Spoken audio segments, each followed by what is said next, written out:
Hello, everybody, and welcome to Ohio State Primetime Live. I'm your co-host Ryan Stano. And I'm Garrison Gaddy. Everyone, make sure to like, share, subscribe to the channel if you haven't already. Make sure to like and share with your friends. If you do have family members or friends that are sadly not Buckeyes, meaning they are not champions, they probably never have been, never will be. Please make if say they're like North Carolina, if they like I don't know the team up north, they like Virginia, they like Oklahoma, they like Nebraska. They can go watch over there. I actually have one of my best friends. Their dad watches the Nebraska show now. It is a Hmm. Nebraska fan out of Flint, Michigan. I don't know how that happens. Yeah, that doesn't add up. But yeah, be sure to do that, everybody. Also, if you would like, check out our website at bocfb.com where you can see the schedule that we have throughout the week of either our show or anyone else's. If you want to click on either Ryan and I names on the website, you can figure out all our socials. Yep. Also, check out the journals that we have there. They have some pretty good articles about nothing more than like 250 characters usually. So, other really good Yeah. quick reads that give you a nice, concise breakdown of things that are going on in the college football world and Ohio State if need be. That's what we like in our day and age. Nice, concise Yes. article, figuring out what's going on. Speaking of what's going on, uh, we had a pretty big recruiting weekend this past weekend. I know we talked about it last week. A lot of guys coming in to Columbus. A lot of five-star guys, a lot of four-star guys. Seemed like it was a bit of a mixed bag in terms of how well the weekend went. Um, there were some guys who it seems like, it made a really good impression on.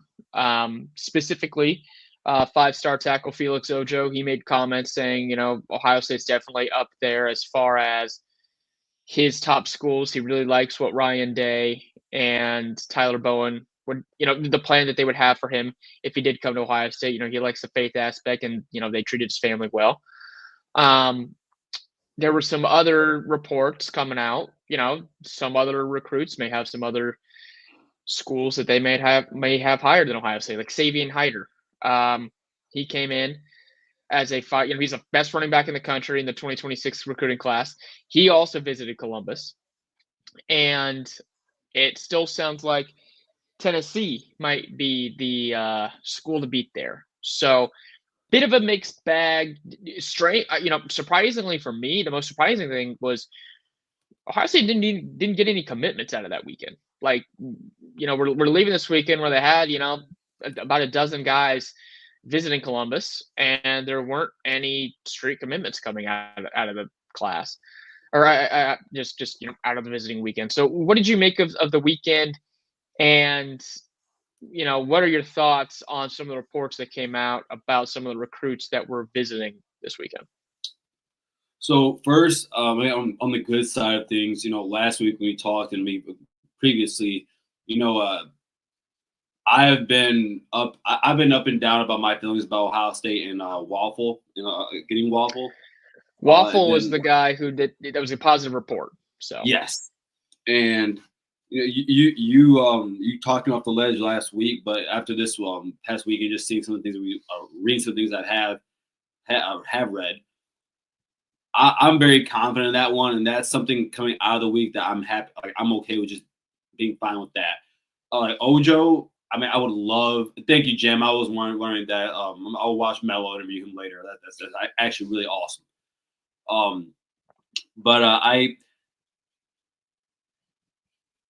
guys like Felix Ojo, guys like Savion Hyder, like I would love to have them. yes, But I don't think running back is a need. But I would love to have them.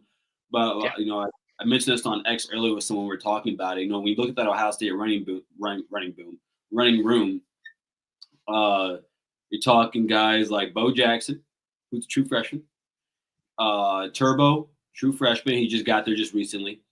yep. You're talking about guys like Dixon, who's a redshirt freshman. Sam Willings Dixon is a redshirt freshman, I think. Yeah, At very worst, he's a sophomore. exactly. I think he's redshirt. I think he's a freshman. He redshirted. Okay. Yeah, he's a freshman. Okay. So with that being known, it's a really young and deep room. And here, Saban Hyder, like I saw someone say, like he's the type of guy that can come in and be an RB1. I said, well, over who? Yeah, and you mentioned 3 guys right there, and, there's also someone named James Peoples who is also, like, he's just a sophomore. So and actually, he might even still be a freshman because I don't think he played his 4 games last year. So that's another young running back that Hyder would have to compete with. So, um, I'm not as disappointed in the fact that let's be clear, they're still in on Hyder. Like they still have a shot.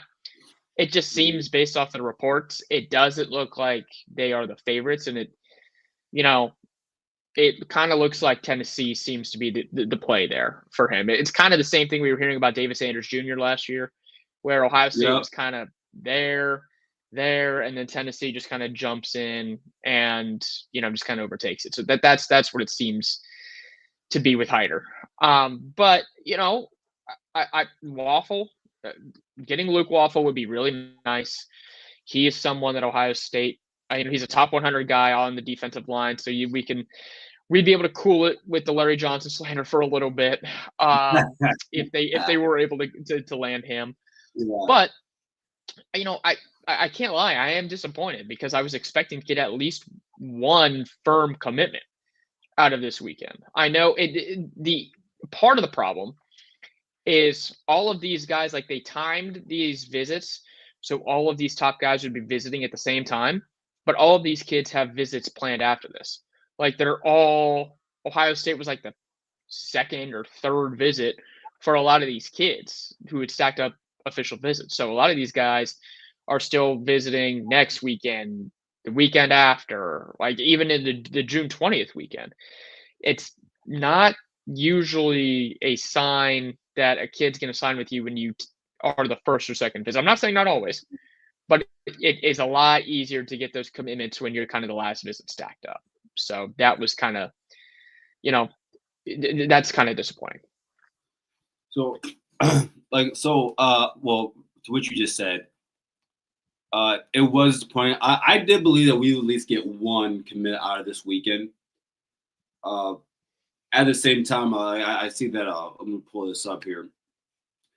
Right here. There is a crystal ball prediction coming out of the weekend, which is good. Yeah. It wasn't a straight commit, but it was a crystal ball.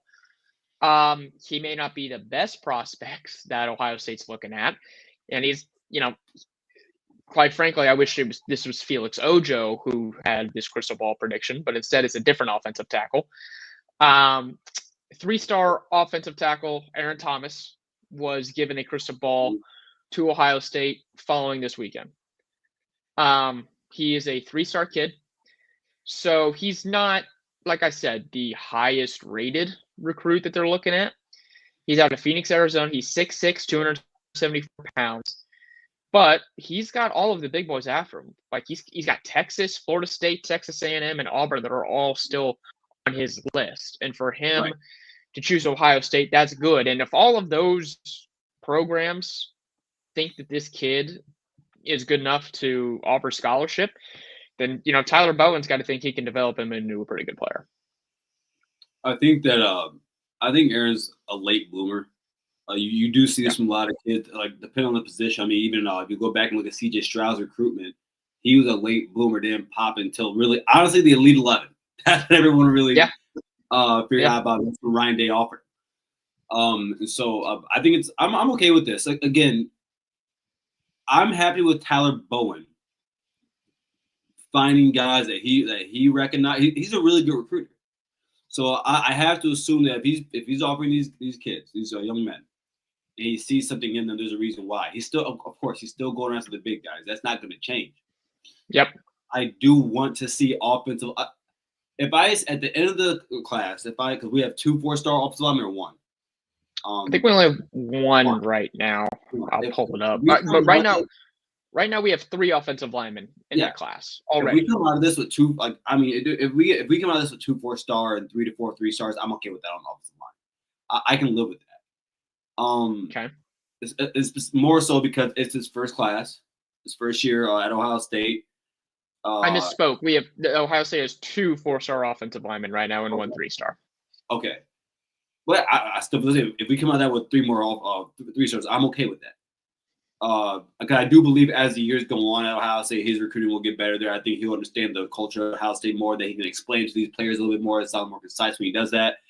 So I'm okay with it, but I do believe Tyler Bowen is going to get one of these kids. But I'm okay with Aaron Thomas. I'm okay with that. I'm not mad about that, about getting a crystal ball from that kid.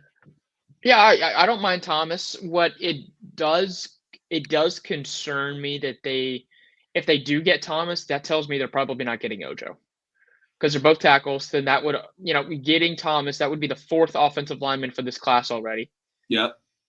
They're not taking more than 5, so they might not even take more than 4. It really depends on how the rest of the class shakes up. So if they end up getting Thomas, like if he ends up committing, then that's going to be that tells me that there's not going to be enough room for Ojo, or they don't think that they're going to get Ojo. So I don't think I think there's going to be enough room for him. I think they'll make room for him. No, they would definitely make room for Ojo. I tend to agree with that. But it's yeah. So you're not concerned about that? Well, wait, about what exactly? About do you agree with me that if they land Thomas, that lessens their chances of landing Ojo? Oh yeah. Okay. Yeah. I mean, and also I'm gonna read some letter wrote from Alex Ledman. He says, "I came into this visit thinking that Felix Ojo really liked Ohio State, but it wouldn't be enough to keep him from staying home from Texas. I am coming out of this visit feeling the same. Ojo had a great visit, and sources inside the WAC WHAC agreed on that. There's no doubt his love for the program is real, and that the Buckeyes are legitimately in contention to land him. That said, it just continues to feel like a bit of an uphill battle to keep him away from Austin. I do like what Ohio State did this weekend in having fellow Texas native Riley Pettyjohn, who picked the Bucks over the Longhorns last year, spent a lot of time with Ojo. I think Tyler Bowen and Ryan Day are doing all the right things. I'm just a bit skeptical that it actually leads to Ohio State beating out UT here, and I think that's mostly what it is. I think if Ohio State's getting Aaron Thomas, I do agree with you that does lessen the likelihood that you get Felix Ojo, but I do believe this has more so to do with Texas than it does Ohio State. No, I agree. I think if they end up taking Thomas, that tells me that they don't feel super confident that they're going to land Ojo, which would be a bummer because I really like his tape and I really like his makeup. And to lose out on both Jackson Carman, God, that was a few years ago. Bless you. But to lose out both on Ojo and Cantwell Jackson would be kind of a bummer. Just knowing that you were in the 2 top tackles in the country, and to lose out on both of them would sting a little bit. But to your point, this is Tyler Bowen's first recruiting class with Ohio State, and I only expect him to get better from here. But what did you think about some of the other guys, coming out of some of the reports on the other guys coming out of this weekend? I mostly focused on Hyder, Ojo, and Waffle. I'm being completely honest with you. Okay, well, there was something. Yeah, there was one other guy I wanted to talk about, and that was Tyler Atkinson, 5-star linebacker. He was also in Columbus this weekend. So, you see, we keep seeing a pattern, 5-star Hyder, 5-star Ojo, 5-star Atkinson. They had a lot of talented guys in here this weekend. And like I said, that was by design. But Atkinson is like I mentioned, 5-star linebacker. He had some good things to say about Ohio State, but I still am not entirely sure that means that Ohio State's, going to land them. So he, let me pull this up. So he ended up visiting Clemson right after Ohio State as well, which is not necessarily what you want to see. But he is someone who Ohio State still feels like they can get. He still thinks that Ohio State is a top school for him, but he also thinks Clemson has now reached, their strong contender in the race, which I think is, That's a bit of an issue. And that also seems to be a theme with a lot of these Ohio State recruits who visited this weekend. It's like, oh yeah, no, Ohio State's a top school for me, but no one came out and said that they are, the top school. Yeah. So and that's this time of year when it's early spring. I'm sorry, late spring, early summer. That's what's gonna go ahead and happen. But according to Steve Wilfong, this came out just a couple hours ago. According to him, the first official visit weekend of the summer, he called the Ohio State weekend perfect. That was his word. Was the weekend was perfect. So maybe they laid enough groundwork here with some of these recruits where it will end up being perfect. We'll see.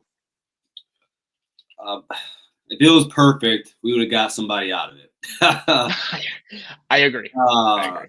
So, but I do get the like what he's saying. I think there's I understand the sentiment. Yeah, there's a lot of good. I think that's the word sentiment. There's a lot of good news that came out of Columbus this past weekend. I don't think there was anything bad to take away from it. I mean, again, I don't think anyone in the nation is better than our football staff or our program when it comes to setting up these visits, official visits, being prepared, knowing how to show, not just showing the player a good time, but also being able to show them how they fit at Ohio State, how they would be used, where they can be developed. And I think I think we're the best at that.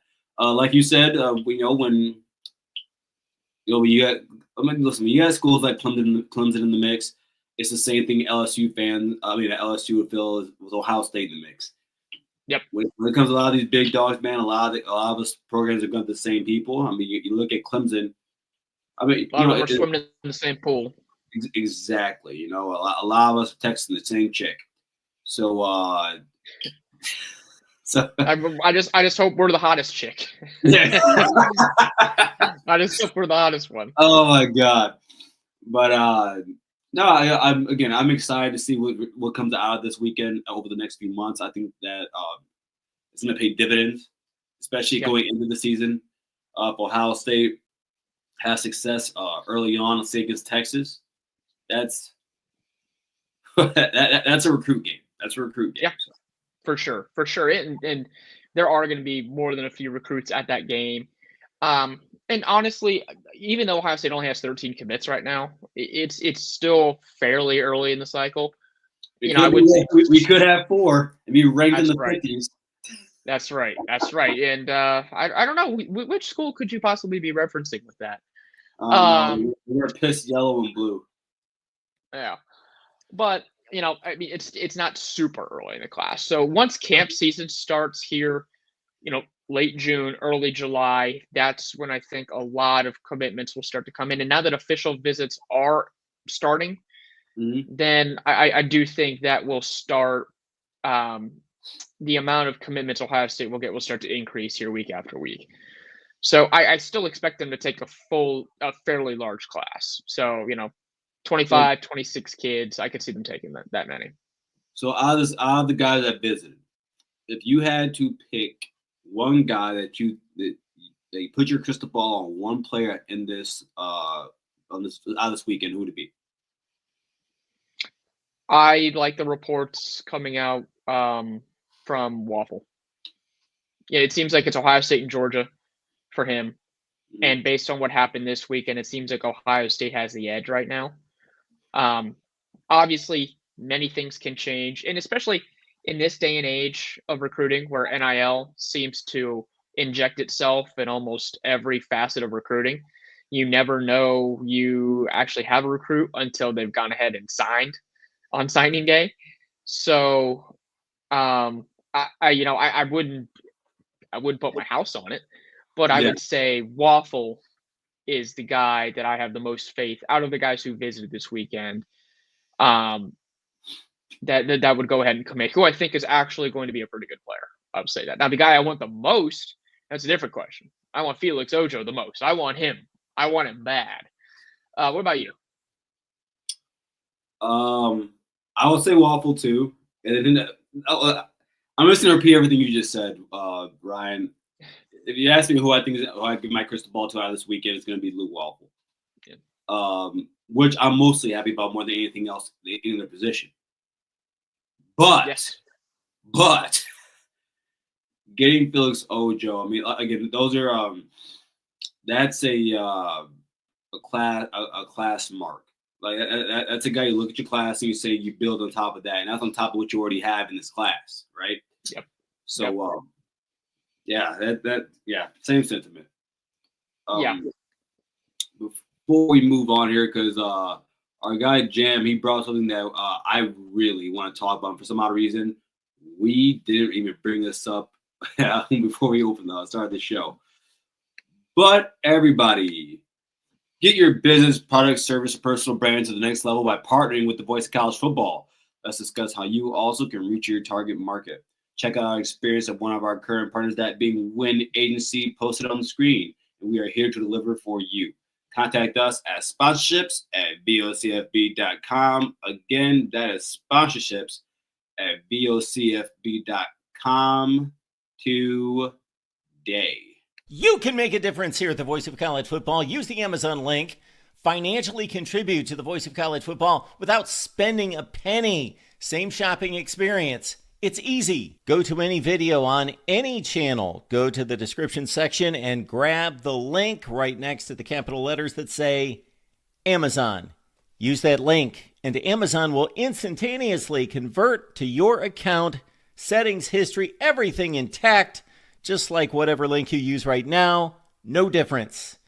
Pay no attention to the product that you see right there. Just go search what you want. Don't forget the Amazon link. Thank you for your support. Sincerely, the Voice of College Football. Real quick, Ryan. Also, before I move on to the next subject, shout out to all of our members: Agent Posh, Queen Doreen, AZ Bug Guy, Philly Fan, 8 Rock, Where One Goes, Matthew Miller, James Williams, Kinetic CW2, Open Mike, Robert Howard, and Stephen Helligan.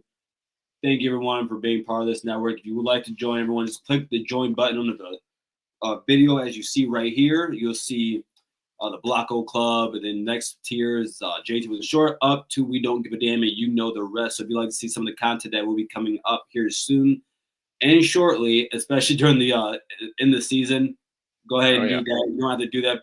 If anything, everyone, just like, share, subscribe. That is the currency we mostly like also. So, yeah. Absolutely. But I want to bring this up. Yeah, go ahead, bring it up. I gotta give a special shout. This is something. Yeah, this is something that wasn't brought to my attention. I didn't see this until a couple hours ago. Like not even, maybe 1 hour ago. What are your thoughts?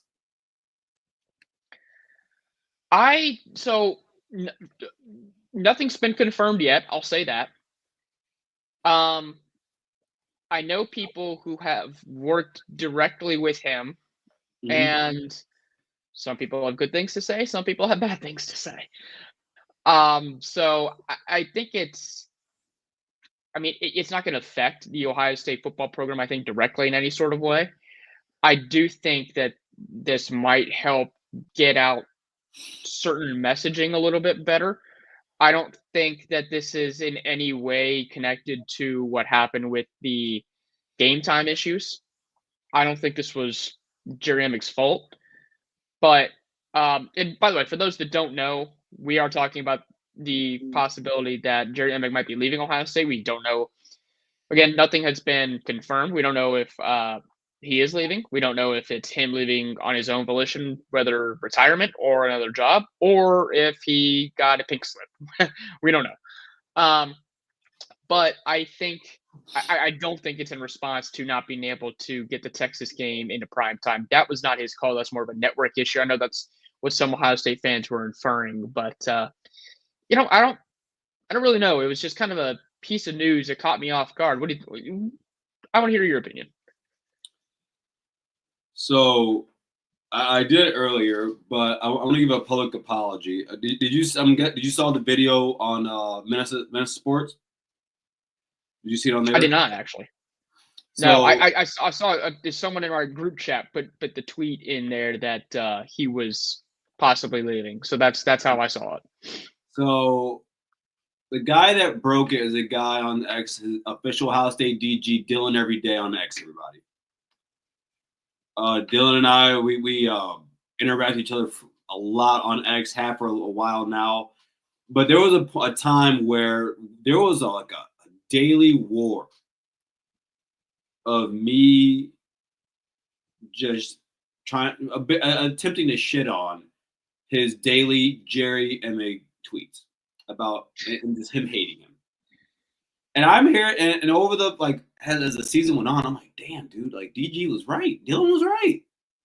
And then he on the Minnesota Sports channel today, he sent like a $10.99 or not like a $10 super chat, breaking the news, saying, dude, he's out of here. Now, like you said, is it true? No, but Dylan not too long ago pointed out that the job was open on the website. The job was there. Yep. It was listed. Yep. And I want to read some of these tweets to you, okay? This is Let's hear it. From April 14 from Dylan. If you ever have any doubt that Jerry Emig about Jerry Emig, know that Ezekiel Elliott was never a Heisman finalist, but Jabril Pepper was. Jerry Emig will be the only reason Jeremiah Smith does not win a Heisman and Caleb Downs doesn't win a Thorpe. There isn't a Come on, man. I know, but it's so funny that like I look at some of the things like he would mostly point out, Dylan would, that about how like some of the, how when you see Oregon having their quarterback at Times Square, in the middle of Times Square, to push for a Heisman push like middle of the season, compared to like the things that Ohio State does for their players. I get it.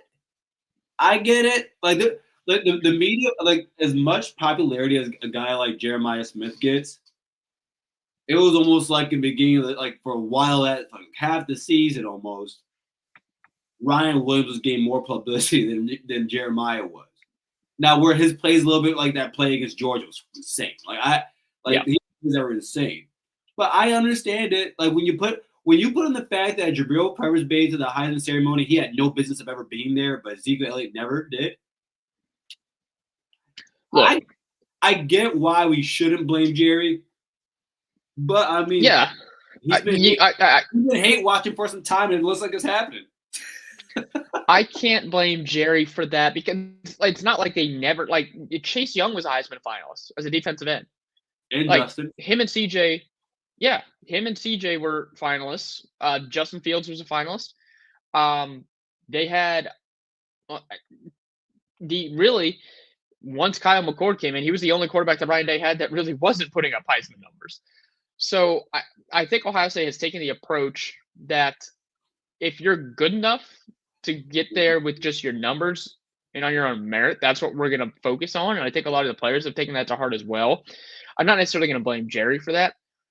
Now, could he have made a little bit more of an effort to maybe push something out?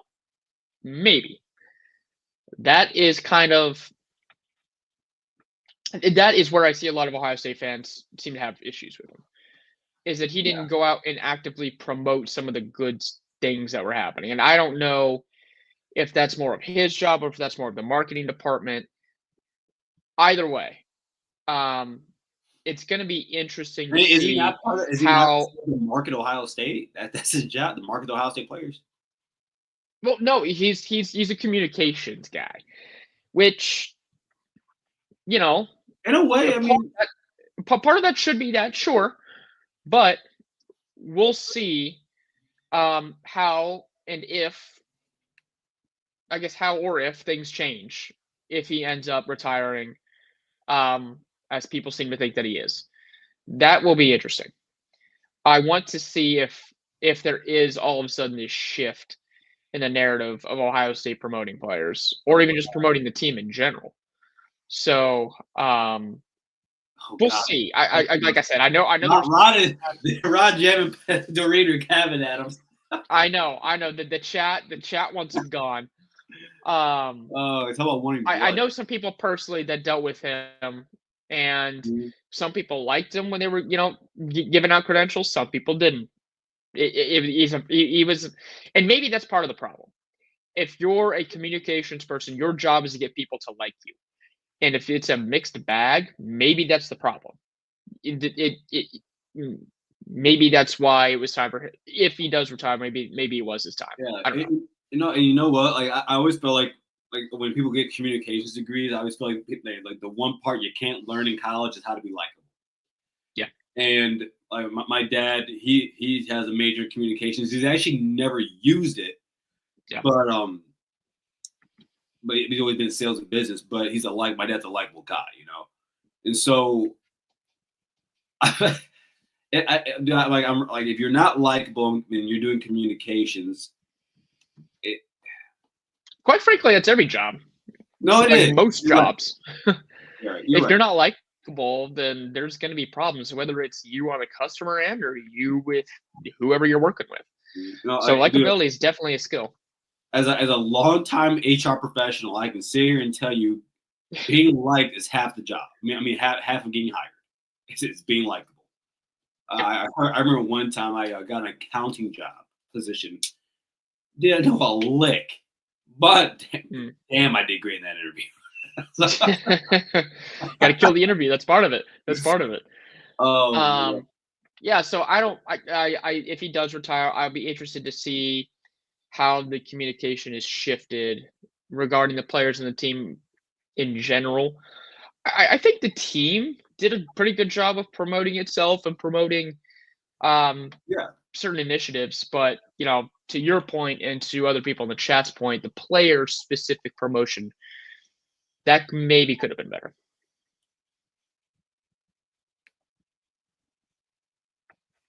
So here we go. I want to bring this to your attention. This is something I'm always in the X space world, and I find things. Yes. Just want to bring it to your attention in case you didn't see it. Okay. But right here is the most difficult game of 2025 for every Big Ten team by the Massey ratings. I did see that. Well, so the glaring number there is the Ohio State at Michigan. Now, let's be clear. That list is correct. That is the most difficult game for them because they've had, as we've seen the last 4 years, they clearly have an issue winning that game. So I don't disagree with that part. What is hilarious is how large that number is. Yeah. Your chance to win. Was there 72% chance to win your hardest game? That's nuts. Well, my thought, and it's on the road. And then my thought process was, there we go. I mean, you see there for Penn State, they have a 25% chance to beat Ohio State. That seems high. I don't think that's high enough. Look, I know Penn State's good, but they have the same issue that we've had with Michigan. Like, they can't beat Ohio State. I think it's different. I think it's different. I think with Ohio State, and Michigan fans hate me for saying this, I think that's more of a schematical thing, where over the last few years, Ryan Day has made decisions that have bit him in the ass. Like over the last 2 years, when he had a really good defense, he decided to then run the ball instead of just keep passing the ball like he did in 21 and 22. Yeah. But I think for Penn State, I think most of what I'm saying this, Ryan, is that I'm just trying to be consistent here. Yeah. I've always said if Penn State had receivers, these last few games might look different. I'm not saying we lose, but they look different. I think we probably lose one of them. We still have to see what these wide receivers look like that are transferred in this season for Penn State, but I do believe that's what they've been missing. And I think if there was a year that, and now would it help them more if they were at home? Yes. Of course. But again, they have the O-line, they have the running backs. I had an interesting conversation. I'll ask you about that later. But I do wish their defense looks like. I don't know what their defense looks like. I really want to know what that looks like. Yeah, well, yeah. And quite honestly, their defense is why they ended up losing to Ohio State last year because Penn State jumped out to a 10-0 lead, and all of a sudden Ohio State just scored unanswered from there. Like, there was nothing that they could do defensively to slow down Ohio State. But the other thing that really jumps out to me on that list that you had pulled up is the fact that 8 other teams, their hardest game is Ohio State. There's a lot of red on that. Like, all of those other teams, their hardest game is Ohio State, which is pretty crazy. And I tend to agree. I mean, if Ohio State's going to be a top 3 team in the country, they should be the hardest game on their schedule. So I don't believe that. You don't believe that Ohio State should be everyone's hardest game in the Big Ten? Oh no, I'm sorry. I was thinking about Michigan. No, we should be their hardest game. Yeah, if we're on your schedule, Daddy's home. You said something earlier that I just had a conversation with Pigskin PD. Shout out to him. He has really good spaces in the mornings. Syracuse fan, actually. He covers the SEC. But we were talking this morning, and there was another Buckeye fan there. It was a nice little conversation, but talking about whether the game is the biggest game on Ohio State's schedule year in and year out. And I've always said that it's not. It's not. You said it's not. No, it's not. It always isn't. And this is why I say that. It's big within the game. It is big within the two teams. It is the most important game within the two teams. Like it's important there. That doesn't mean that every season, like say in 2023 or 2022, that doesn't mean that game has any relevance on what happens in the greater landscape of college football. Most times it does. Most times. Yeah. That the game has implications on everything else that happens in college football? No. I can bring up 2022 is the only time in recent memory where it didn't. Although now that the 12-team playoff is a thing, it's going to become a lot less relevant. I can name seasons from before. I can name seasons during Harbaugh's era where losing that game that doesn't change the greater like what come out of that game doesn't change the greater landscape of what happens in college football. I disagree with that. I don't. I'll give you an example. Last year's game had no bearing on the season. Like I said, 2006. It's different because there's a 12-team playoff era now. Like, it's different. In the past, it was like 2018. Ohio State kept Michigan from making the playoff because they won. College football cared about that game last year. As a whole, the entirety of college football, yes, because it was a rivalry. But to your point. You thought they cared about that game as much as the Oregon Ohio State game in Eugene? You think the nation cared more about that? The ratings will say I don't know. The ratings say no. The ratings don't. The ratings aren't everything. No. No. No, they're not everything for like me and you or a Michigan fan. I'm talking what I'm saying is that I think there's a difference between a big game within a rivalry, big game, and what is actually constituted as when we're talking number 1 versus number 3. I don't think that's the same. Again, well, because I'm also using football. Like I'm using my football logic in this. No, yeah, I understand that, but now what I'm saying is like moving forward now. Mm-hmm. That's probably the case because the 12-team and what will eventually become the 16-team playoff. Yeah. And that's part of the reason why I was against expanding the playoff is because games like this are going to become less relevant because they don't have that finale at the end of the season where, hey, these two teams, whoever's going to win this is going to make the college football playoff. The amount of how much that meant. I think it still is does. Now leaving. No, it means stuff to Ohio State and Michigan fans. But to your point, to the landscape of college football, now it doesn't mean as much. And that's why I did not want the college football playoff to expand initially because of the fact that you lose that speciality, that meaning, the relevance of this game, this last game of the year between these two teams. In most of the years during the Urban and Harbaugh era, it was.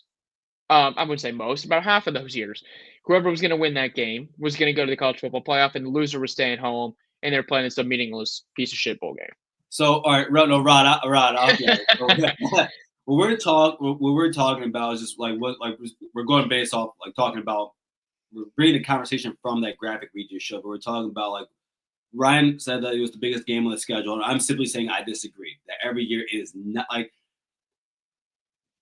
within the Big Ten and within the rivalry. I do believe it is the biggest game of the season, but I don't think in the greater landscape of college football. That's what I'm saying, Rod. Like and like for like but like and this is where I disagree with you on this, where like it lessens what the game means. Say there's this. Let's say this season, Ohio State's 9-2 and Michigan's 9-2 in this season. Okay. Oh God, who did the other? Texas and Penn State? I don't want to think about that. There's a world that happens. There's a world, or a universe. Let's say that a universe. But let's say that happens. I think that's playing to get into the play.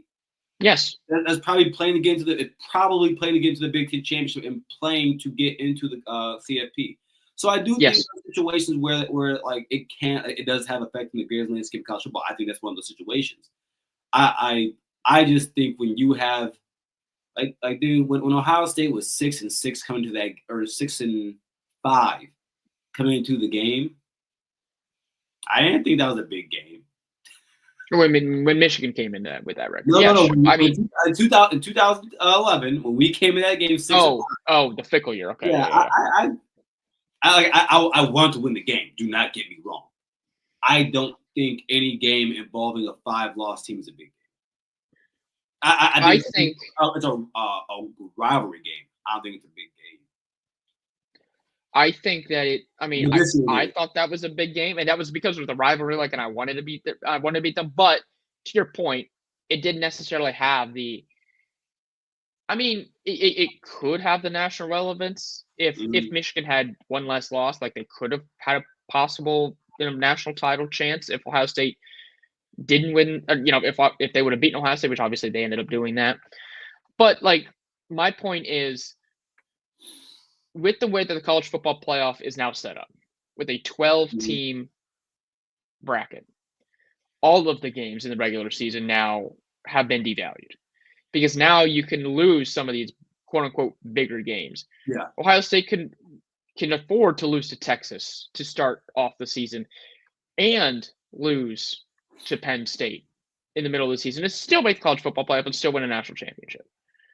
Yeah. That to me is not right. Like that's it's devaluing part of what made college football so great. That's part of why I separated college football into being my favorite sport as opposed to the NFL. Because in the NFL, you can go 10-7 and make the playoffs.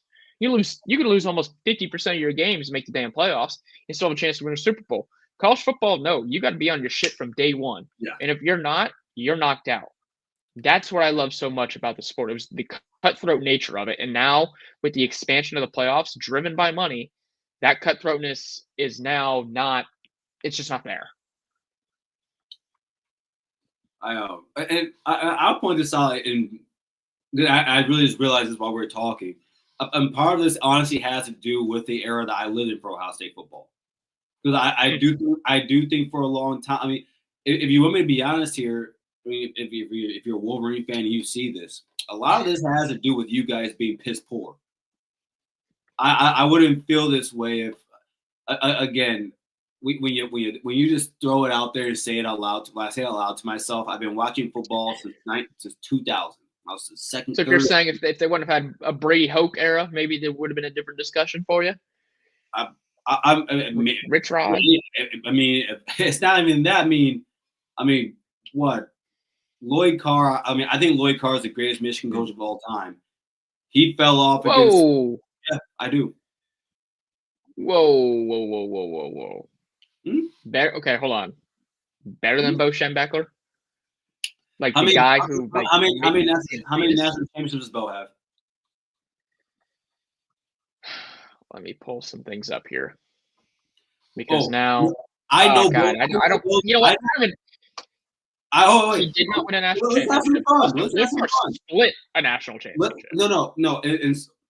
Wait, real quick, Ryan. So you know, real quick, because I love throwing Michigan fans in the fire. Remember, Michigan fans say things that they when they don't realize what they're saying. So if Michigan fan wants to count that championship in '97, I will let you have it. But now don't sit here and tell me that Bo Schembechler and Jim Harbaugh just jump him. I don't want to be. There is no world in which I will ever argue something pro-Michigan. So I want to stop this conversation right now. I do not want to get into arguments about who their best coaches are. No, let me get negative for you real quick. I'll get negative for you. Yeah, Bo bring in the negativity. Bo Schembechler, I think, is 2-6 or 2-7 in Rose Bowls, and in 4 of those games he lost. So that took away 4 chances he had of getting a national championship. That's why he doesn't have any. He's one of the worst Rose Bowl coaches of all time. Bo Schembechler is a regional football coach.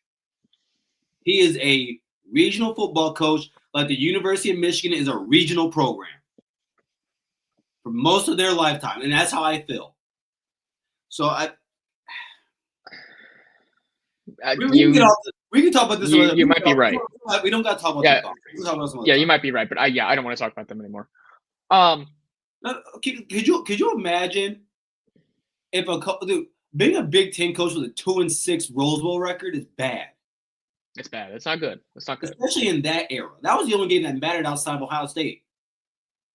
Yeah, I didn't realize that Michigan didn't. Little 8. I didn't realize that Michigan, all those claimed national championships happened almost all of them before World War II. Oh no! And the few that were claimed after that was the last one was 1948 before the Lloyd Carr one and the Asterisk one.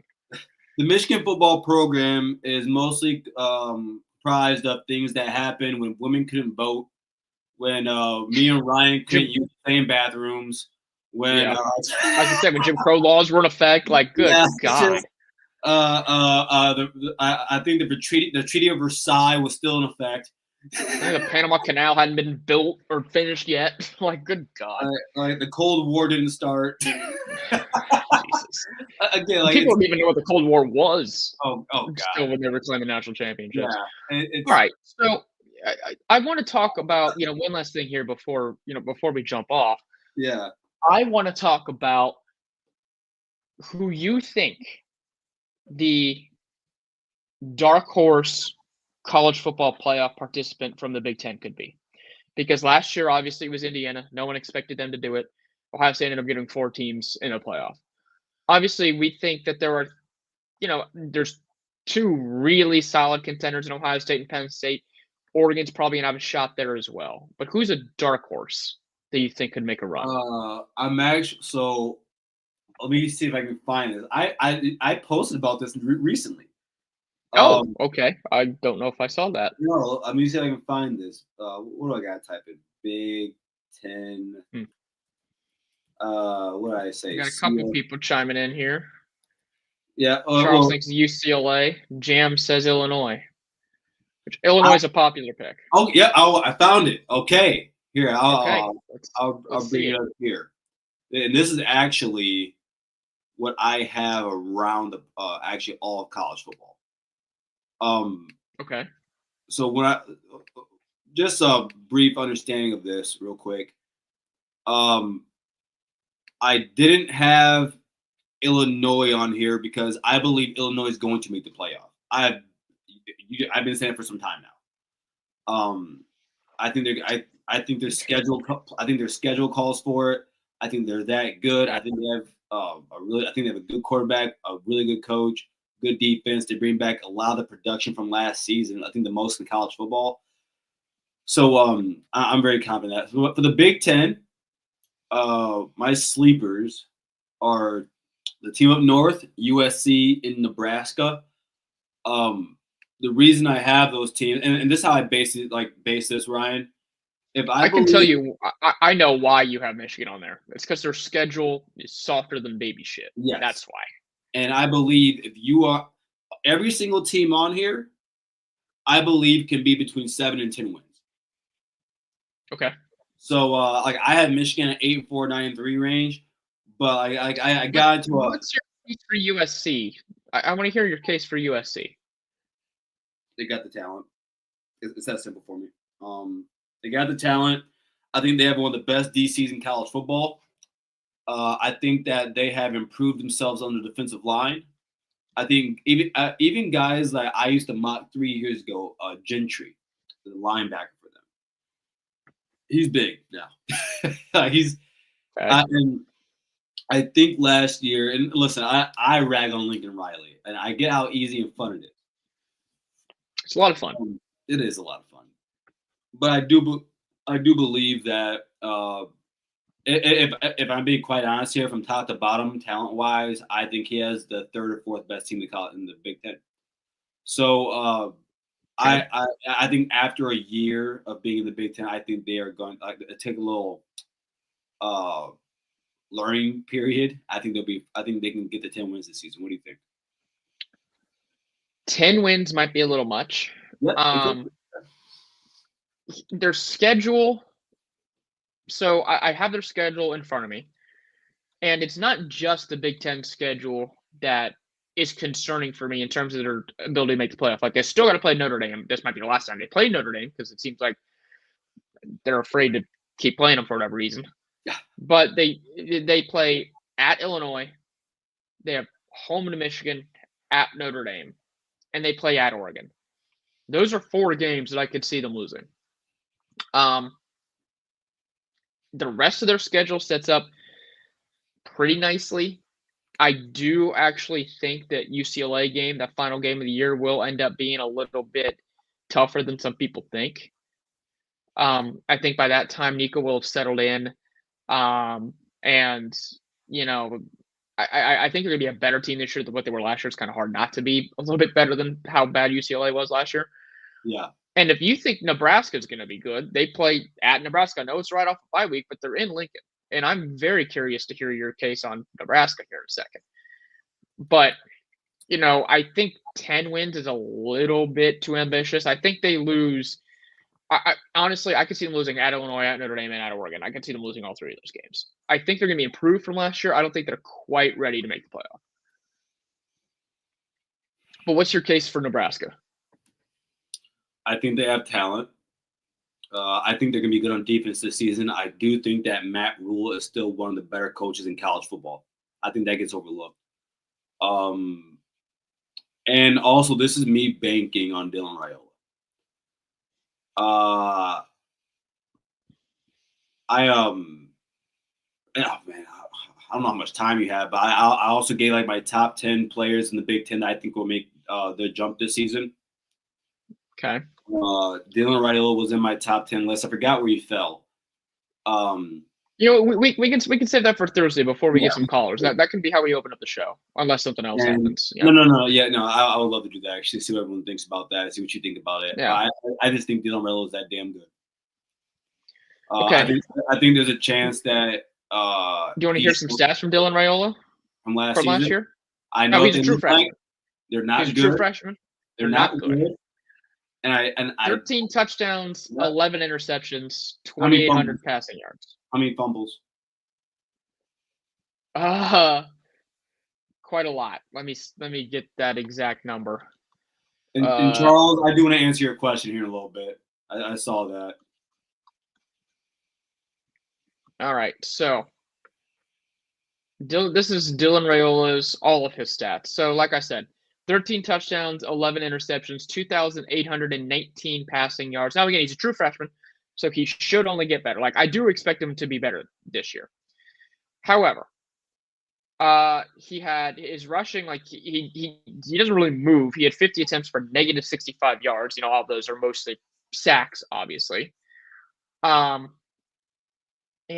I for some reason I can't find his actual fumble numbers, because I know there were quite a few, but they don't seem to have them on either ESPN or collegesportsreference.com. So let me see if I can actually find how many that he had. Here, you know what? I was going to say, Bradley, yeah. I actually don't think Clemson's – I don't have Clemson as a sleeper. I think Clemson's going to be one of the 4 best teams in college football this season. So, but I mean, you know, a lot of people are high on Clemson. Oh, I bought my stock. I bought stock in them this season. I bought all the stock. If you want some, I can sell it to you. But it's I'm good. I don't need any more Clemson stock. The interest is going up. The interest is going up. Don't need it. Um, Don't need it. right here, I think they'll make the playoff, but I could see them end up. I could see them losing in the first round of the playoff. I'll put it that way. Charles Parker, he says, who will be the all the Big Ten teams in the playoffs? Charles, for me, I've had the same for some time, for a few months now. It's Ohio State, Penn State, Oregon, and Illinois for me. I think. By the way, Dylan Raiola 7 fumbles last year. So yeah, but so 18 total turnovers to 13 touchdown passes. So this is why I feel the way I feel, because also on my top 10 regular list, this last name I'll give is Aiden Childs. I believe that when everyone was making fun of guys like Aiden Childs last season and guys were making fun of Dylan Raiola, I said, okay, you can do that now. Please remember these guys are freshmen, and if I'm a coach, I said the Wolverines should do this year with Bryce Underwood. Throw the kid in the fire. Yep. Throw him in the fire. Because I am much higher on Raiola than I am Childs, but yeah. I understand your general point. But my thing is, like, because next year it won't look that way. There were a lot of games where I saw it. I'm talking about Raiola and Childs both. For me, I saw them throw some bad interceptions, make some bad plays, and then I saw things out of them as true freshmen rather true freshmen. Aiden's a redshirt freshman, but I saw NFL throws out of those guys. And mind you, Aiden Childs is one of the 10 best receivers in college football on his team. I think he's one of the 10 best receivers on his team, and Andrew Marsh. So they're not going to have that bad of a season. If you wanted me to make a comparison, but I think these two are better throwers than this guy. Go watch Braxton Miller that freshman year at Ohio State. Go watch it. It ain't the same one you saw sophomore year. Yeah. Even even throw prior. I mean it. So those were your sleepers in the Big Ten who could potentially make the CFP. Yeah. So I have one, and I was more excited to talk about them before their fan base started turning into really, really annoying people, specifically about the Ohio State game, and it's Washington. I like what Jed Fish did at Arizona. Last year was bad. There's no doubt about it, but we knew it was going to be bad after they lost all that talent for the national championship. Just starting over with the coaching staff, a lot of roster turnover, a lot of new guys. Their schedule sets up fairly well besides the Ohio State game. So obviously that's the first Big Ten game that they play is home, but they get Ohio State at home. They play at Michigan, and they play home against Illinois in back-to-back games. So let's say they lose one of them. That's 2 losses. The rest of their schedule isn't too bad, except for the final game home against Oregon. So if they're able to beat Michigan and somehow beat Illinois, all of a sudden you're looking at a 10-2 Washington Huskies team that could make the playoff. Because I don't think they're beating Ohio State. We'll see about Oregon. I don't think they're going to win that game, but it is at home. And if that game's for a playoff spot between those two, things could get really dicey. And to your point, the talent with Washington, it wasn't very good last year because they had so much turnover, but they have almost all of those guys back this year. Like they all gained a year of experience. They're going to be a lot better this season. And I think it was a little bit of a culture shock for them to go from, the Pac-12 where they really only had, 2 hard games a year at maximum, and move into the Big Ten where everyone could play. Like every guy, like every team was going to be hard to play against. I think they've learned what that's like now, and I think they're going to have a little bit better of a game plan. And quite honestly, I think they're better off. I think they are going to be a team that everyone kind of needs to look out for. Now, am I saying that they're definitely going to make the college football playoff? I certainly do not. I am not guaranteeing that at all. But call me crazy. I think they might be better off without Will Rogers too. Not a bad take. You put some thought into that one. You put a lot of thought into that Washington take, and I like it. Yeah.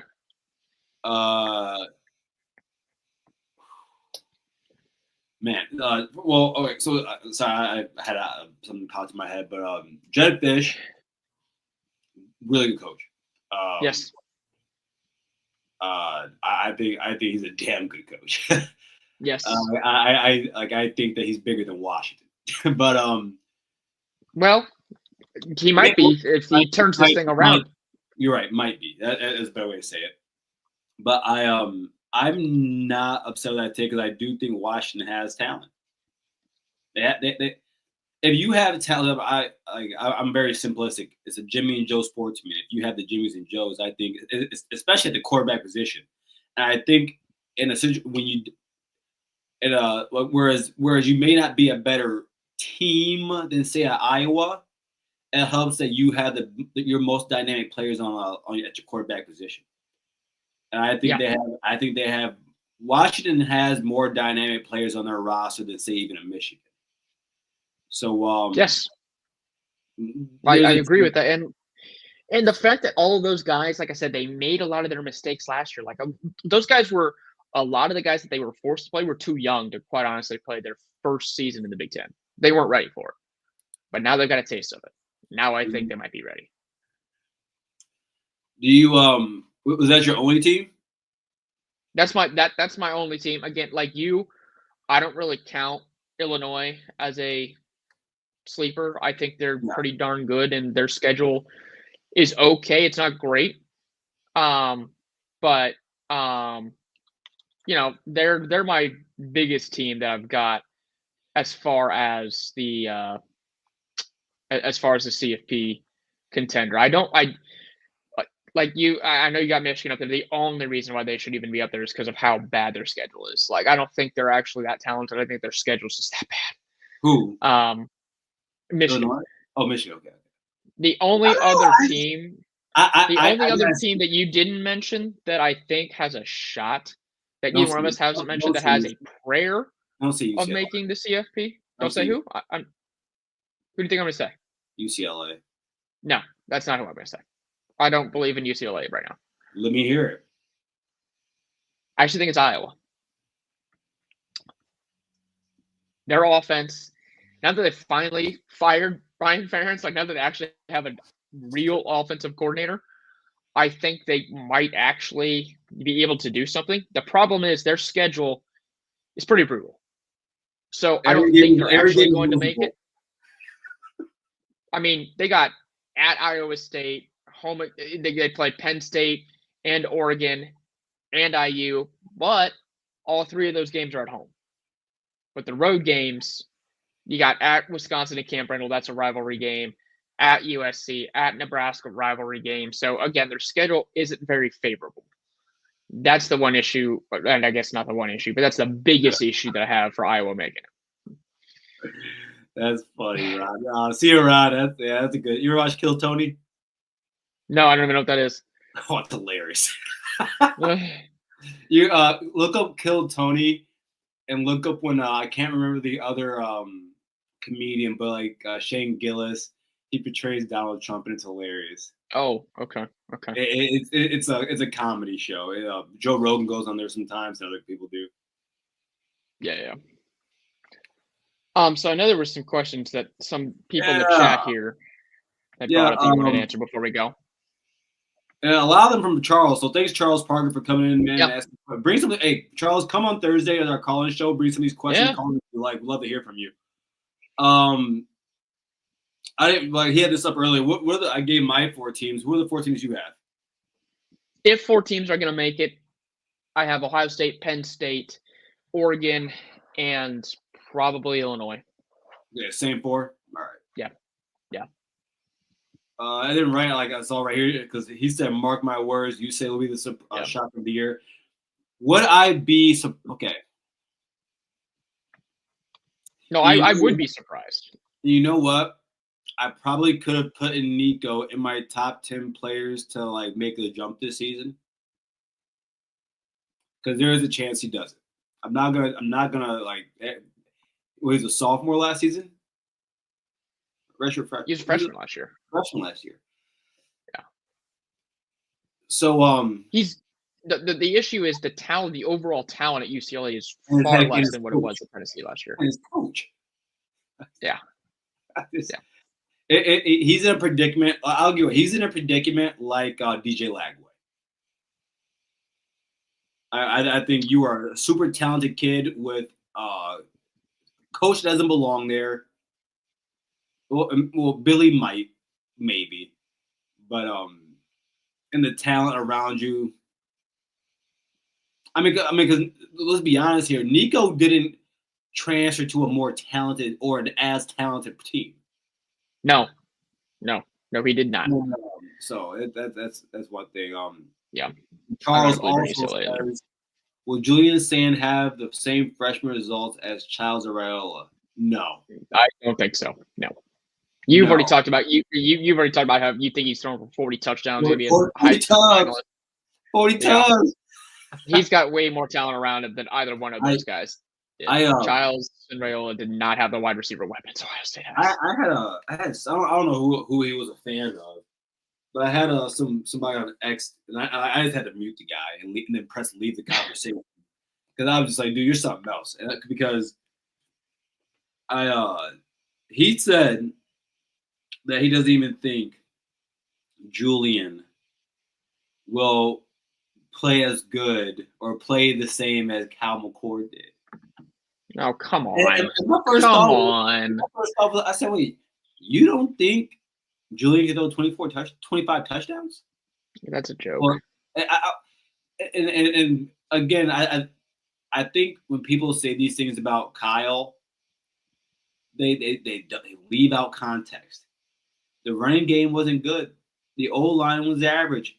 Emeka was in and out of every game. Carnell Tate was a first-time starter. The tight end room wasn't good. Like it's not like, again. I know it's easy for Ohio State fans to just kill Cal McCord. There were other things that were going on there. Cal McCord was successful. Yeah, it wasn't just on the field things. But to think that Julian Sand isn't going to throw 24 touchdowns, because I was talking to my guy KB, he's an Oregon man. I said, dude, he said by game, he said by like the 10th game he'll have that get to that number. I said, bro, he's gonna have 24 touchdowns by week 8. Maybe. I mean that would mean he's throwing 3 touchdowns a game. Exactly, and I don't think that's some crazy again. First time starters under Ryan Davey, take out Cal McCord, they averaged 40 touchdowns in the first 12 games. Yeah. It's an insane stat, but and I also talked about I wanted to ask you about these, but I told you I think it's funny that when Julian Sand was coming out of high school, we all saw him as one of the most super talented kids in coming out, handpicked by Nick Saban, but now that he's Ohio State, everyone wants to question it. And everyone can do it. It's cute. I understand it. If I was a fan base, if I was a Georgia fan and my quarterback was who I have, I'd be upset too. I think people are a little further down on Gunnar Stockton than they should be, but I do think Julian Sand's gonna be better than Gunnar. I want to get to this last one because I think it ties in. I don't think there's going to be any. Whoever wins the starting job is going to get a chance to make mistakes and just kind of go with it. I think whoever the starter is at the beginning of the season is going to be the starter for the whole year, barring injury. And I do think that will be saying. I agree. Man, shoot, because I did want to talk. I had a string of tweets 2 mornings ago where I woke up at 6 a.m. and just let off Ohio State thoughts. And on one of them, I saw that. Yeah, on one of them, I said, there's a lot of fail safes in this offense. There's a lot of fail safes. One is Carnell Tate, the other is Jeremiah Smith. We have a first-time quarterback. Sometimes it's really nice to have a good tight end. We have a damn good tight end. Yep. Brian Hartline, for the in case everyone was wondering, Tyler Bowen's one of the best run game coordinators in college football. And at the end of the day, if what do they call it? When shit hits the fan, Ryan Day taking the play calling is not the worst thing in the world. So it's like yeah. But I think Hartline will. Yeah. But like there's the offensive line. There's too many fail safes, I think, in this offense. The wide receiver room is deeper than what Cal McCord had. Oh so God, let's knock on wood. If we got put in a situation like in 2021, 2022, and 23, where running backs for some odd reason keep getting hurt at Ohio State. Oh God. Bo Jackson starting isn't the worst thing in the world. So I just don't. I mean, right now, dude, Austin Sarabeld already has a starting position. We just don't know where it is yet. So now we're waiting to find out if CBS top 150 player Philip Daniels starts at right tackle or if Tegra starts. There's just too much around Julian Sand for him to fail. I think there's too much for him to be average. And mind you, what Cal McCord did in 23, that was average. That's an average season at Ohio State and a good season everywhere else. Yeah. Like Cal McCord tied Michigan's season touchdown record that season. Yeah. And I'll say this. I don't expect Sand to be quite as prolific as you do, but I still think he's going to be pretty damn good. Let's be clear. He's going to be good. He's got too much around him. Got anything else here before we jet out? No, just remind everybody that tomorrow at 7 p.m. the Buckeye Brigade will be here. Usually it's always gonna be me and Mike, and usually Chris, Drew, Juck, B Moses from Buckeye Scoop. We're gonna reread things. We're all busy guys here. Yeah. We're here. Chris, of course, works for Menace, and he's doing his baseball show right now. It's starts the baseball season. Buckeye Scoop is always busy, and Juck is Juck. So, so I'm actually going to be hitting up some other guys also because I also do want to bring some other guys from other networks to talk football, like my guy Mello from Buckeye Boys, Scoop also. But we'll be here at 7:30 tomorrow. Also on Wednesday, be sure to join Mike and Terry for the World Famous Buckeye Show at 7:30 on Wednesdays. And at 11 a.m., you can catch the Ohio State Show with Mark Rogers in the morning. That's always a fun watch. Also on Thursday, hey, Charles, man, you had a lot of questions popping off, man. I know. I feel like you got more. So on Thursday, you can catch Ryan and I on the call-in shows. Please. I tweet a lot, which means I essentially talk still, and I'm talking on here throughout the week on all the shows. I hear my voice a lot. Yeah. Well, normally the call-in shows are 8. We're moving it up a half hour early on Thursday to 7:30. Because someone has to work the whole team in Indianapolis. Hey, go Pacers! They're in the NBA Finals, and I got to cover that game, and I couldn't be happier about it. So I do hope you guys win. I hope. I'm glad to have you on the bandwagon. Pacers in 6, baby. I want some Canadian win the championship. Yeah, come on. No. Pacers. Hey, Andrew Nemhart's Canadian though. Let's wait. Pacers in 6.